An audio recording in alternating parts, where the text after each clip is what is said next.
Buongiorno e ben ritrovati con un nuovo approfondimento di Radio Veneto Agricoltura che quest'oggi dedicheremo a un progetto europeo, il progetto Grevislin, lasciamo stare l'acronimo, è un progetto Interreg Italia-Slovenia e che vede coinvolto anche Veneto Agricoltura oltre a vari soggetti. L'obiettivo principale di questo progetto è proprio quello di meglio preservare la flora e la fauna in ambiente agricolo.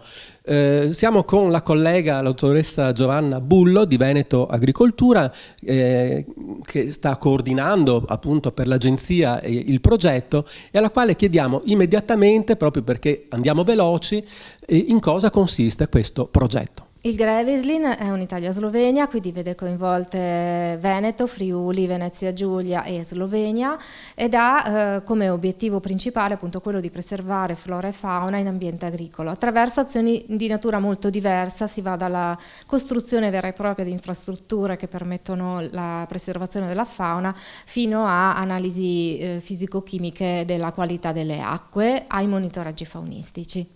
Quindi tra le variazioni c'è anche quella di realizzare delle infrastrutture verdi.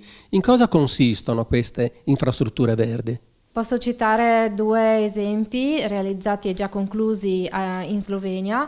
Uno è un sentiero, in realtà per la fruizione da parte del pubblico lungo il fiume Vipava, e l'altro invece è un vero e proprio attraversamento che consente appunto alla fauna di non essere calpestata sulla viabilità ordinaria e quindi di conservare la continuità ambientale. Entriamo un po' più nello specifico e vediamo come Veneto Agricoltura è coinvolta in questo progetto Grevislin, perché il territorio coinvolto è quello di Valle Vecchia, dove Veneto Agricoltura gestisce l'azienda sperimentale appunto di Valle Vecchia. Sì, appunto Veneto Agricoltura entra con l'area di Valle Vecchia di Caorle e con attività fondamentalmente di due tipi, di sensibilizzazione destinate alle scuole, soprattutto scuole superiori agrarie e a tecnici, quindi operatori del settore, e attività di monitoraggio faunistico. Quindi un'attività che coinvolge le scuole, però sappiamo che quest'anno è stato un anno un po' particolare per via della pandemia. Come Veneto Agricoltura si è organizzata in questo senso per l'anno scolastico precedente e per quello invece che sta per iniziare? Sì, naturalmente la pandemia ha pesantemente compromesso il programma iniziale che vedeva coinvolte 35 istituti tra Veneto e Friuli. Tuttavia abbiamo reagito bene e quindi anche con l'avallo dell'autorità di gestione del programma le attività lì dove è stato possibile sono proseguite da remoto. Abbiamo ovviamente riprogrammato le attività mancanti per l'anno scolastico in corso, quindi 2020-2021, ci auguriamo di poter recuperare tutte le classi mancanti e soprattutto, almeno nella primavera dell'anno prossimo, poter svolgere le attività in campo a Valle Vecchia di Caorle, che rappresentano proprio il cuore di questo programma didattico.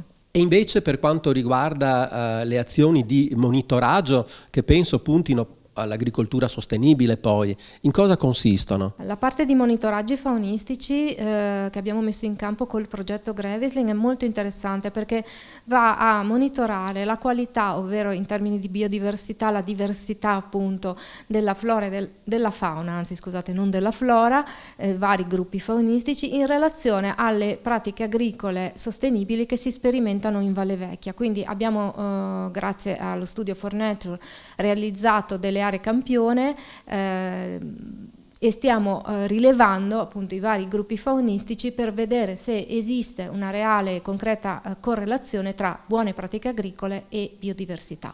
Bene, Giovanna, andiamo a conclusione. Per chi invece volesse saperne un po' di più in merito a questo progetto Grevislin, so che c'è una newsletter, c'è un sito internet, potresti darci qualche informazione più precisa? Sì, il progetto ha ovviamente una sua pagina web, basterà digitare Grevislin e un'interessante newsletter che viene pubblicata periodicamente, ci si può iscrivere se interessati all'argomento, curata dall'autorità di bacino che è uno dei partner veneti del progetto. Ringraziamo la dottoressa Giovanna Bullo per essere stata qui con noi, ci ha spiegato un po' la filosofia di questo importante progetto europeo, un progetto Interreg Italia-Slovenia. Per chi volesse saperne di più c'è questo sito che è stato appena citato, ma tutti i link e le informazioni sono in descrizione della notizia e del nostro video. Un cordiale saluto a tutti e un arrivederci alla prossima occasione.